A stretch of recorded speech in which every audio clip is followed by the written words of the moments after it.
திருப்பத்தூர் அடுத்த தாதன வலசை பகுதி கிணற்றில் தவறுதலாக விழுந்த மயிலை பத்திரமாக காப்பாற்றிய தீயணைப்புத் துறையினர். திருப்பத்தூர் மாவட்டம் தாதன வலசை அடுத்த ஜே நகர் பகுதியைச் சேர்ந்த கோவிந்தராஜ் என்பவருக்கு சொந்தமான விவசாய நிலத்தில் கிணறு ஒன்று உள்ளது. அந்த கிணற்றில் இன்று நம் தேசிய பறவையான மயில் தவறுதலாக கிணற்றில் விழுந்திருக்கிறது. மேலும் அதனை அறிந்த கோவிந்தராஜ் உடனடியாக தீயணைப்பு துறையினருக்கு தகவல் தெரிவித்ததன் பெயரில் விரைந்து வந்த தீயணைப்பு துறையினர் கிணற்றில் விழுந்த மயிலை பத்திரமாக மீட்டனர். பின்பு உயிருடன் மீட்கப்பட்ட மயிலை அப்பகுதியில் உள்ள மாந்தோப்பில் தீயணைப்பு துறையினர் பத்திரமாக விட்டனர் என்பது குறிப்பிடத்தக்கது. எவிடன்ஸ் பார்வை செய்திகளுக்காக திருப்பத்தூரிலிருந்து வீரராகவன்.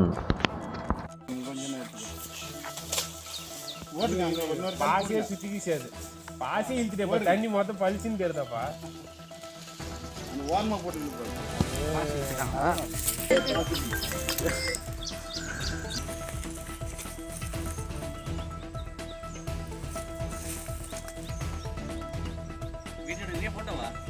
வீடியோ போட்டோ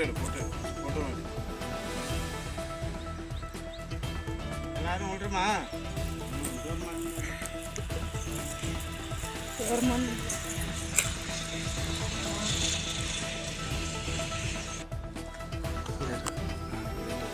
எவ்வளோ காடு